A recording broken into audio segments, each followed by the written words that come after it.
agriculture. And I work in agronomy outreach, and primarily I work on the eastern part of Vermont and into New Hampshire some as well, along the Connecticut River. And and then, I don't know, do you want to... Sure. Yeah, my name's Sid Bosworth, so Laura and I are working together on this. And I've been at UVM for, I can't count the number of years, but quite a while. So I thought it'd be fun to work with Laura, who started about 2 years ago. So if you live in this part of the Vermont, you know, give her a call. She covers the whole river valley, right? Or pretty much. Yeah. And so I brought this subject up with her a few months ago. It seems like I've been getting more and more calls lately. And sometimes it's people moving in the state, maybe they just acquired some land, just, hey, I've got this old rundown hayfield, what do I do? So we thought it'd be kind of a good topic to address here for folks that might be interested. Certainly the title is Hayfields, but this is a grazing conference, so it could be pastures, or certainly animals can be part of even improving hayfields. So, you know, we can have that discussion. And we both agree, we've put a presentation together, but we want to make sure if you folks have questions or certain specifics for your situation, we'd like to try to address those. And we'd much rather have a discussion, and I like to, if I know some of you, I might pick on you too, to just, you know, talk about your situation. It's much more meaningful to us and probably to you than for us just to go through a talk. But we do have lots of slides also. So, and I will just say, Laura's new at this game. I've been at it for a long time, so she's comfortable having this a little bit. And it's good. There's some good information that's on there. So, but we're going to try to address your needs. We may not get through the talk, is what I'm saying. Especially the light is crappy in here. So, so anyway, yeah. Okay. I'm going to let you, I'm going to grab my coffee. Yeah. One other item. So I'm retiring in about 2 months, and I was going through all my stuff, and I've got a bunch of copies of these. So there's 3 sheets per. I don't know if anybody's, but it's some I put together years ago of all the different forage species. So there's 2 for grasses and 1 for legume. They're supposed to be copied in that order. So I'm going to leave these up in the back, and when we're done here, if you want a copy, when you get it, just check and see if you've got 2 for grass and 1 for legume, and help yourself, okay? Because whatever's not taken, I'm going to put out on the ID table out there for folks to take, all right? So remind me when this is done. And we're going to work together, so we'll see how this goes. Yeah, so I mean, Sid sort of addressed this a little bit as to why we're talking about this. I also get a lot of questions and calls for me to come out and visit and kind of assess a landscape or a newly acquired field that people intend to hay that may have not been managed well in the past. So a lot of interest in this topic. And people also maybe having begun haying a certain field and knowing that they can do better with that field and wanting to know what kind of steps to take to improve. And so some common challenges that folks are experiencing is poor stand growth, low yields, low pH, weeds. That's always a big question. Fertility issues, winter kill, pests. General poor quality of forages in hay fields or pastures, and then maybe not seeing the particular species that they want to see for their crop. And yeah. Again, we're going to try to make this, how many of you are here because you have a problem? Just one, I was going to say just one, yeah, okay.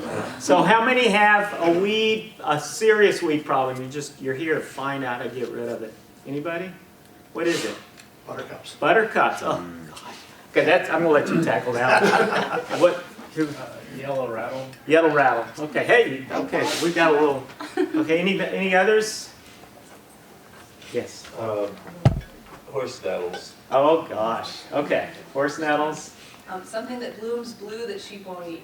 Blue. Oh, that Little blue flowers. Tiny. very tiny? Yep, tiny. Okay. Short plant, really short. Yep, short, tiny blue flowers, like blue purple. And it's not creeping Yeah, chocolate. but Bruce is here too. He's our botanist. Oh, okay. Speedwell? Yeah, it could be. I It'd be said on it might be sandy- Speedwell. Sandy, infertile soil. Yeah. I wrote to you. Okay. Oh. Did I answer? Okay. Yeah, napweed. Oh, you would. Okay. Knapweeds. That's been one that I've gotten a lot on lately, is knapweed. So we'll try to talk some about that, but now that we've gotten the weeds behind us, remember, weeds are a good at identifying that we have a problem, right? So now we're going to try to renovate this to get rid of those weeds. I don't know, we'll see, but weeds is always a big issue. Anyway, I had to Yeah, no, keep going. that's great. That was our next slide. Yeah. So,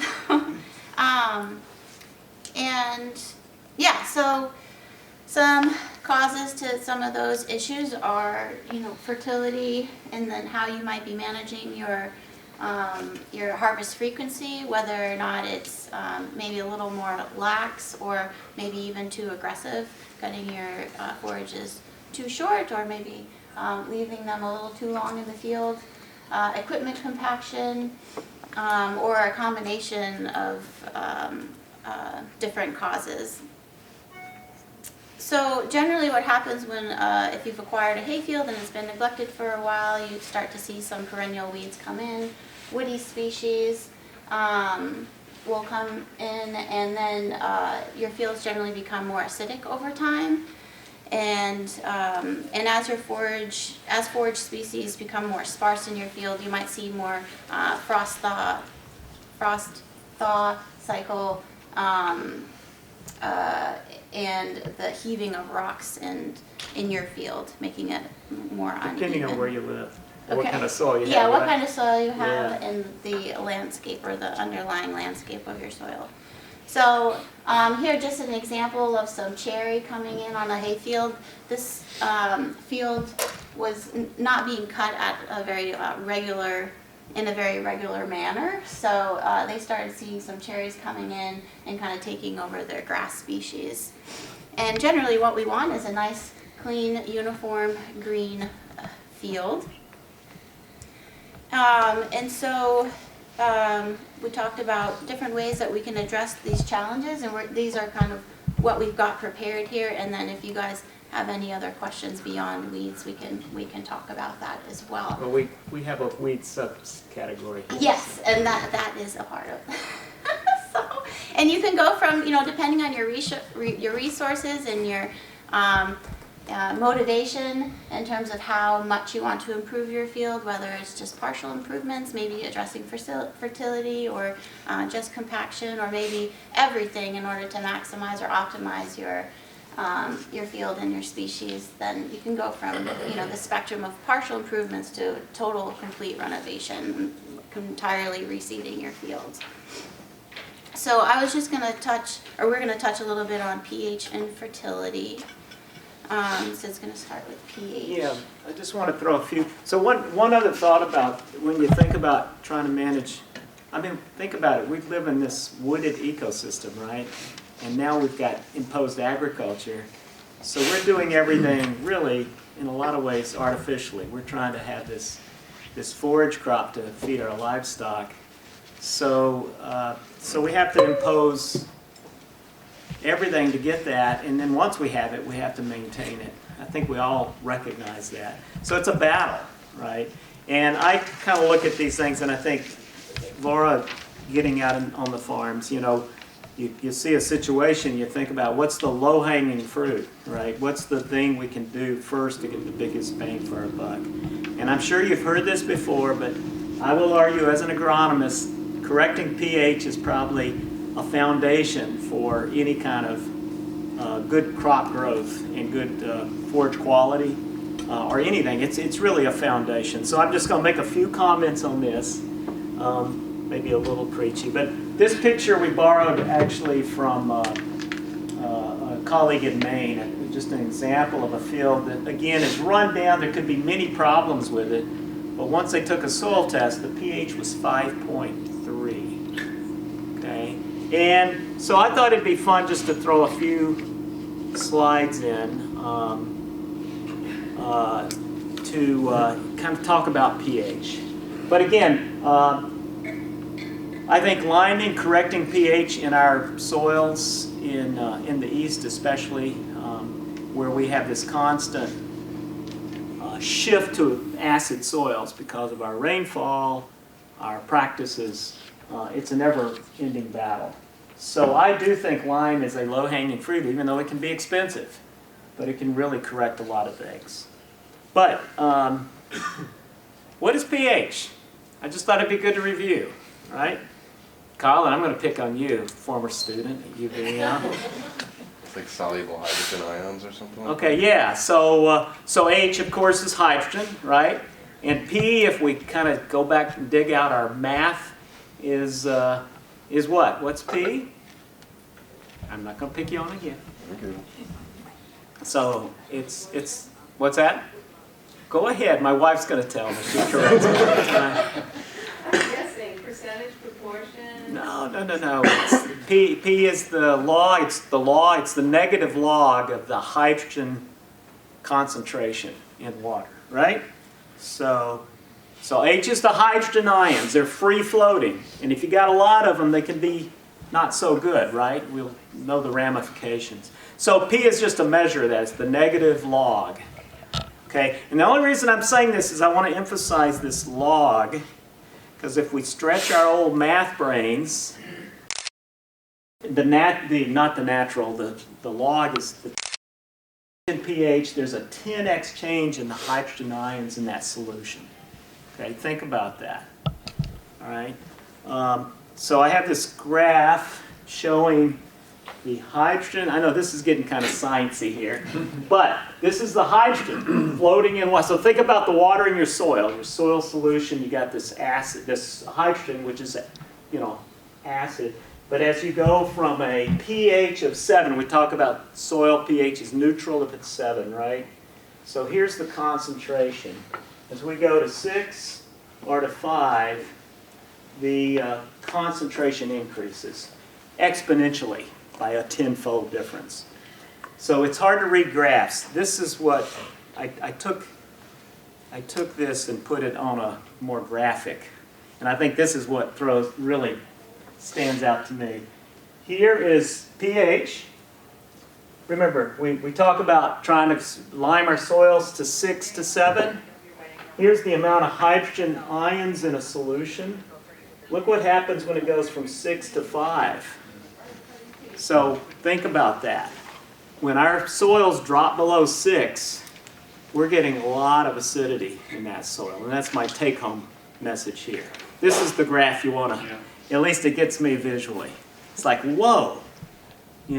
If we can maintain our pH above 6, then we are really going to keep those hydrogen ions out of that solution. Okay. Now soil is a little more complicated because this is just pH in waters, but soil we know is measured, acidity is measured of hydrogen and aluminum, and I'm not going to get into all that. I just wanted to drive that home, that maintaining that pH above, let me skip all this, above 6 can really benefit our plants and our crops, just purely from the negative impact of those hydrogen ions on the plants. Another thing, we talk about is the how pH affects soil chemistry. So if you apply a fertilizer, whether that's a natural fertilizer, manure, or coming out of a chemical fertilizer bag, but when you apply fertilizer to a soil, its efficiency of use really is affected by pH.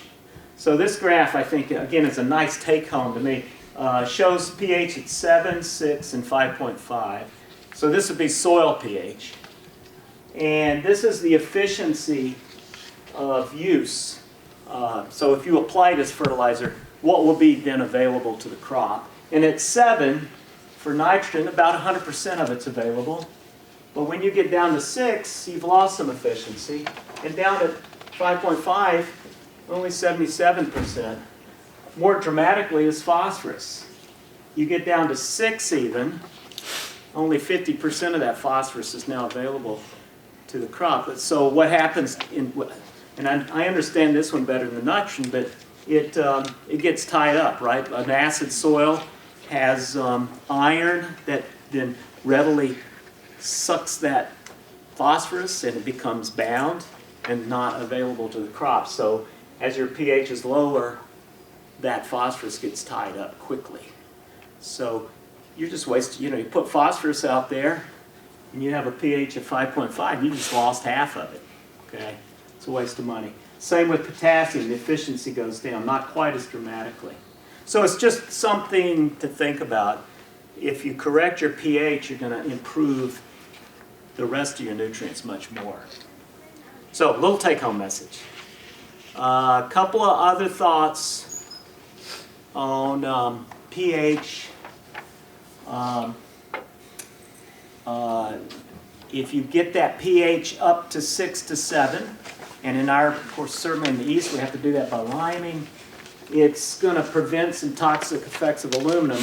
When you get down below 6, especially in the mid-5s or lower, aluminum becomes soluble, and that can be very toxic to plants. We've already talked about this. The other thing is at higher pHs, calcium and magnesium become more available to the crops. And our pH of 6 to 7 is really the optimum for microbial growth.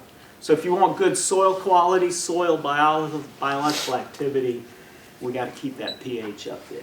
Okay, so it's all important. And any questions on liming? How many of you have used wood ash? Okay, because we get that question a lot. Then I'm going to turn it back over to you so you can talk some. So what do you like about wood ash?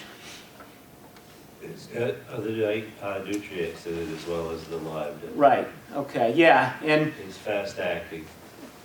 Fast acting. So a couple of things to keep in mind, and when you get it, do you get a label of what's in it for that particular amount? No. Okay, if you can, I think it's good, because one thing to keep in mind with liming materials, so we mainly use ag lime, right, which is calcium carbonate, but then there are products like wood ash that have not liming abilities. But a key thing to think about is this, what we call this neutralizing value. So if ag lime has a neutralizing value of about 90 to 100%, in other words, its effectiveness, wood ash, and here, you don't need to look at all this, but either this is wood stove, fireplace ashes, or boiler ash, can range quite a bit, anywhere from 40 to 70%. So when you buy some, if who you're buying it from has the chemical analysis of that wood ash, it would be important because you can get the neutralizing value and adjust the rate accordingly. So if your soil test recommends 2 tons of lime per acre, you might have to put on anywhere from 4 to 6 tons of wood ash to meet that same liming need from that wood ash. So it's something to think about as you, if you apply it regularly for the nutrients, that might be a little different approach as well. Yes? Is there a way to test the wood ash to find what the relative value of it is compared to normal lime? If you're buying it from a company, a lot of times you should be able to get that information. Depends, I guess, who you're buying it from. What if you're collecting it from? If you're collecting it, you can get the analysis run. I'm not sure who would run that. I'd have to check what labs could run this to get that. But I can assume 30 to 60%. Yeah, it's not as much. So I always kind of use a rule of thumb. You're going to at least have to have twice the rate, 2 to 3 times the rate of lime. Just something to keep in mind when you're applying it. Yes. Have you had any experience or no problems with toxic micronutrients in wood ash that's commercially sold? In other words, I would imagine if you chipped up pine forest and burned it to ash, you'd have one thing, and if you took the whole telephone poles, you'd have another. And, you know, they all look like ash. Right. It's a good question.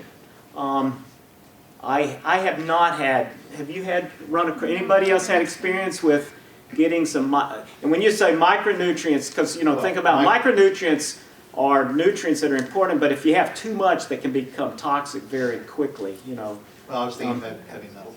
Or heavy metals. So the source of that wood ash is important. You mentioned telephone poles. Well, I mean, that was But- a joke, but it's, Yeah. but you really don't know what they're burning Right. at the plant in Burlington. Right. Is where a lot of the Right, ash comes from. right. No, it's a good question. So if your source provides analysis, that's important. One thing to think about with heavy metals and even micronutrients that can be at levels that are toxic, again, they're usually less available at that optimum 6 to 7 soil pH. If you have an acid soil, they might actually be readily, you know, available in the soil and become a problem. But if you get that pH up to 6 to 7, you know, a lot of those get tied up and are not. I don't, Bruce, you want to comment on that? You've probably Yeah, had some. so what I've seen from, this is a question that a number of people have had over times, and I've seen some analyses, and mostly those numbers are for heavy metals are quite low. Yeah, And the reason is because it's actually quite simple. Most of the wood ash that we get comes out of the big wood burning plants in New Hampshire and Maine. right. And what the cheap product that they have is wood chips, which, you know, if you're a forest landowner and you're selling it, you get a couple dollars a ton for this stuff. It's basically has no value. So they have truckloads upon truckloads of this stuff. And most of these plants are not geared up to burn waste materials. They're geared up to burn wood chips. Right. And so, yes, somebody could contaminate it, but really what they're getting is just truckloads of wood chips. Yeah, the chances are those are not. Now, if it's some sludge mix with product, that's a different, but those are heavily regulated, and those, Yes. any kind of sludge product is supposed to be analyzed, so. Yeah, and actually related to that, I think if you're actually chipping up pallets or something, that is a different material, Yes. and the regulations are different, and so most of these plants just stay away from that. Right. And so there could be some contamination, but they're trying to avoid that. Right. Yeah, but it's good questions. It's always, any kind of byproduct, it's always good to think about those kind of ramifications. Okay, so we're going to move on. Laura's going to talk a little bit about fertility, and she's got a couple of case studies, I think, to talk about. So I'm going to back off and let you pick up. Okay, Oh, let's skip through that. okay. Yeah, Well, can I add one other thing about, just what you're talking about pH, is there's a number of things about your fields that you can change through management. pH is not one of them. I mean, you really, if your pH is low and you're going to improve it, you're going to need to buy amendments. There isn't any management That's a way good point. that has a long, relatively rapid impact. So this is a problem that is not a management, there's not a management solution, there's an amendment solution. Right. And the other, thank you, I think it's so important. The other thing is, living in the East, we are always fighting against this battle of our soils naturally drop over time. Not quickly, but because of precipitation, our natural rainfall, it precipitates out the cations that then are replaced by hydrogen and aluminum. So over time, our soils naturally become acid. So it is something you just have, if you're going to farm in the East, liming is an important tool. Yeah, good point. Thank you. All right, And I would just, off that bandwagon. well, no, I was just gonna say, I think it can be the same for nutrients for crop goals too. And that isn't always necessarily a management issue. I think that's part of it, but that's something that you need to put into your field for your desired crop. And so I'm gonna just talk a little bit about that, and first just take a look at some visual symptoms of nutrient deficiencies that we might see in a hayfield. So I don't know how well we I can might see have with to, this just temporarily, I'll turn the light on. projector. It's a good here. picture, drives home a good point. And really, I just have a couple pictures here that are really just highlighting one particular nutrient that folks often have trouble managing or are kind of toying with the efficiency of managing. And so just looking at what discolorations you might see in this example picture, and then again in another field, discolorations that you might see here. And what do you see? Darker spots? Darker spots, and then lighter around those darker spots. And what nutrient deficiency kind of might pop into your mind when you see something like that? Nitrogen? Nitrogen, yeah.